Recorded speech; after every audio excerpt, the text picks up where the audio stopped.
professor and head of the Global Surgery Division, obstetrician and gynecologist, chair of the University of the Future Project. Research plays a crucial role in identifying health needs and a crucial role in evaluating intervention. Research plays a crucial role in providing the evidence necessary for informed decision-making, guiding us towards the goals of Malawi 2063. Studies on the social determinants of health have informed strategy.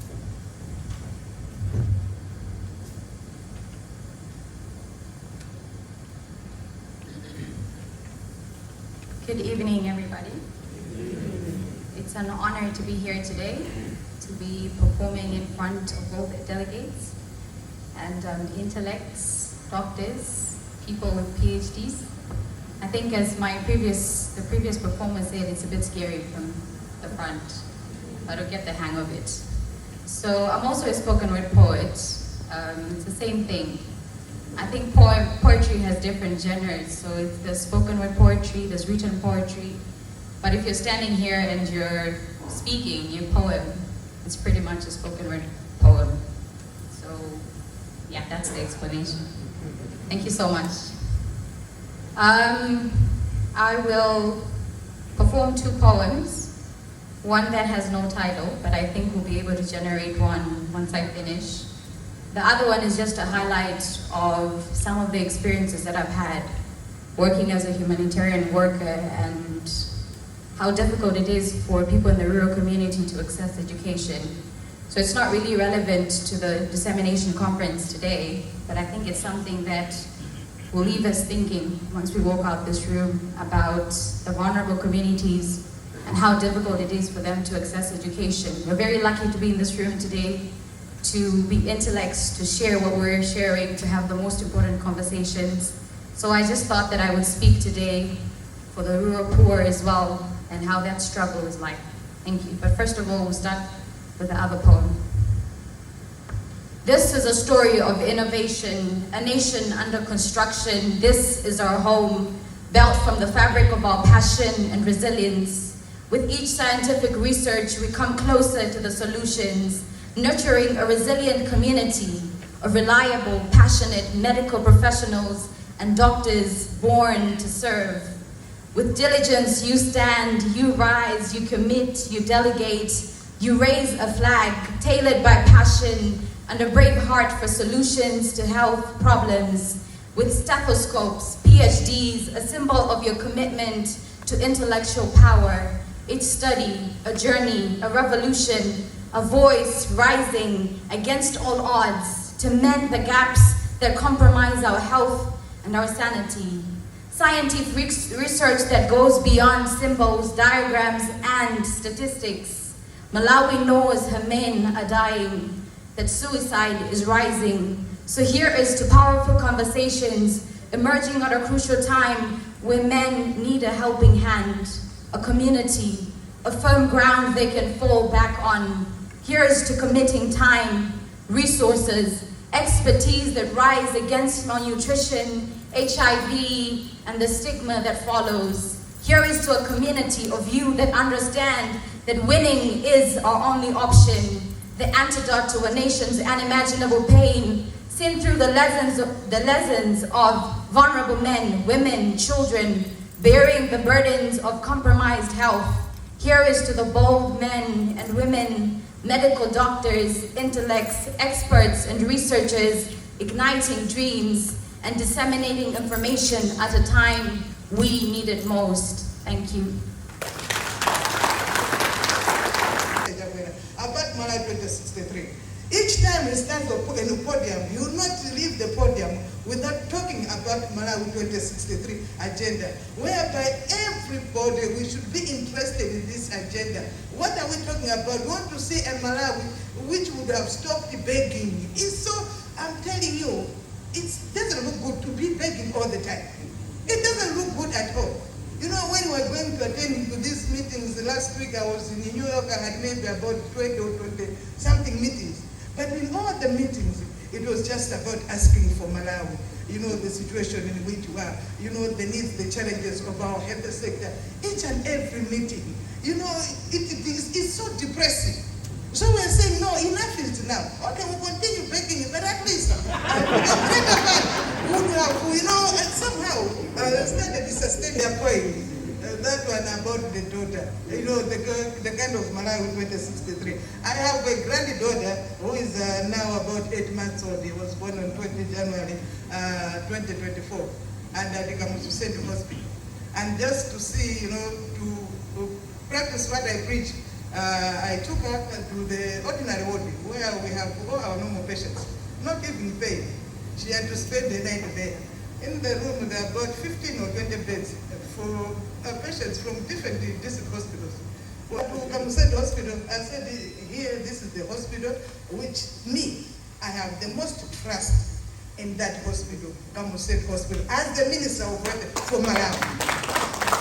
So I took her to Kamuzu Hospital. She spent the night there. I think she was giving birth around 11 or 12. But you know, it was such a rare opportunity just to be there, to witness what exactly goes on at the public facility, especially the maternity wing. You know, there's a lot of talk on Facebook, there's a lot of talk on social media, but just to be part of, to experience firsthand, you know, and I'm so proud of you, the doctors you are checking out year in, year out, the midwives, they are so hardworking for it.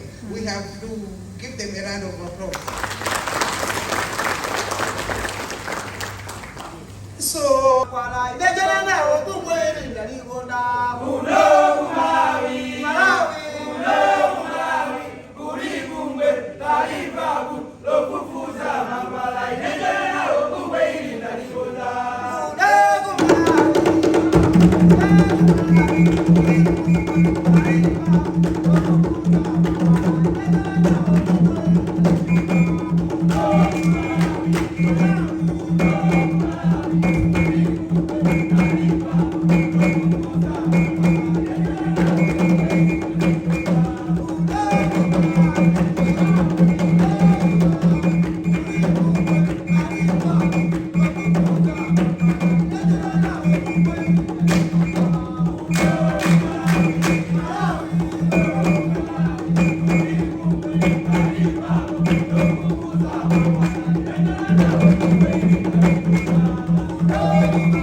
try and understand the problem. You can find that strength within yourself. But like what Obama says, that change requires more than righteous anger. We can all sit here and be upset with what's happening on the continent, the poor outcomes, everything. But we need to come up with a program, a strategy, a plan. How are we going to make things better? It's not going to happen on its own. So to actually sitting at the table where decisions are going to be made.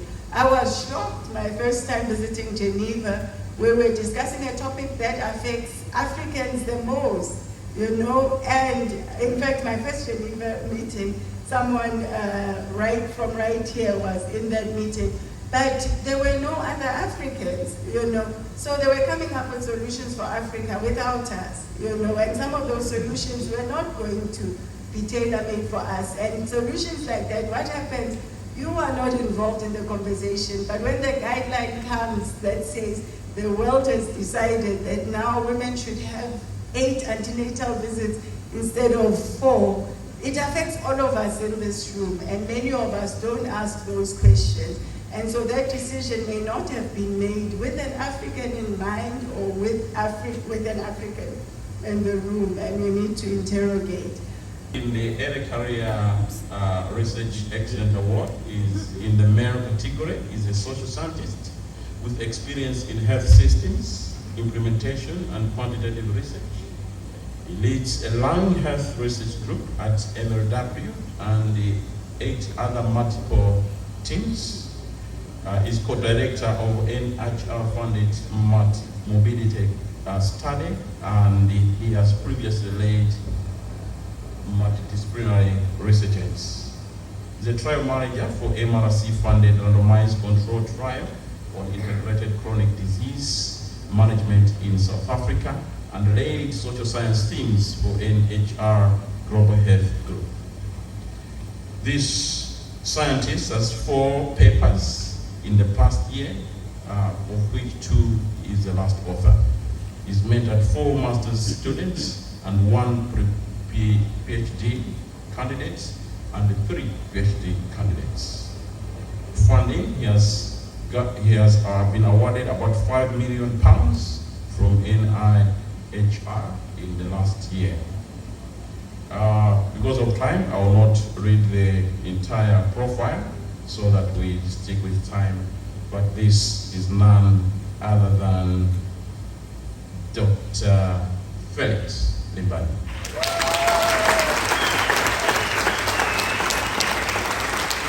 May I invite Dr. Limbani to come forward amidst this applause. Please come through the steps. You shake the hand of the Vice Chancellor. I don't know whether you had that opportunity in the last 1 year. And especially the Minister, the Honorable Minister. This is a great honor indeed. The category of early career researchers has 13 publications, 3 of which she is the last author. She has mentored 1 PhD student, 5 MBBS students, and 12 master's students, numerous undergraduate students. This one has acquired about 15 million euros as a co-PI under various grants. In terms of innovations, is evaluated the district financial facility, DFF, to collect health funds to primary health providers. Is population needs-based epidemiologies health workforce model in Zambia. She has contributed to policy to health workforce strategic planning and policy changes in Malawi, Zambia, and Uganda. Contributed to health financial policy and changes, health service delivery quality of care, and health technology in Malawi. We will post the entire profile of the achievements, but allow me this time to announce this is none other than Dr. Isabel Kazanga.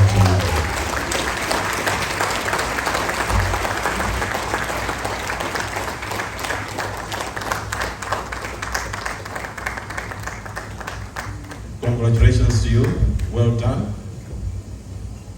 I hope that next year will be one of the people who will be able to shake hands of the seniors.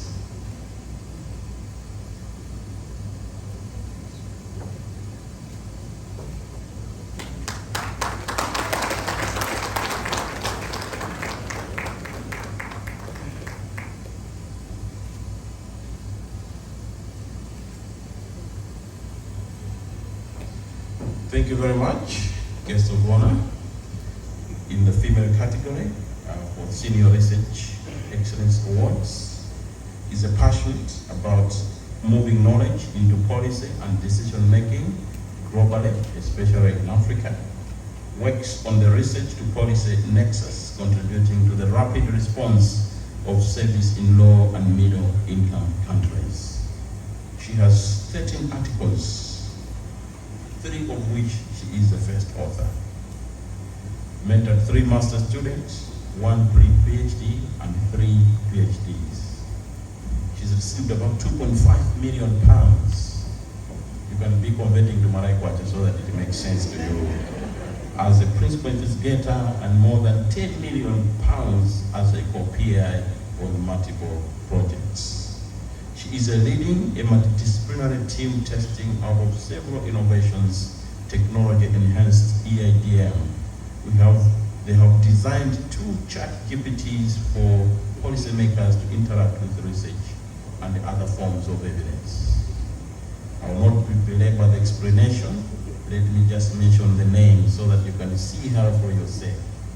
This is none other than Dr. Rona Mijumi.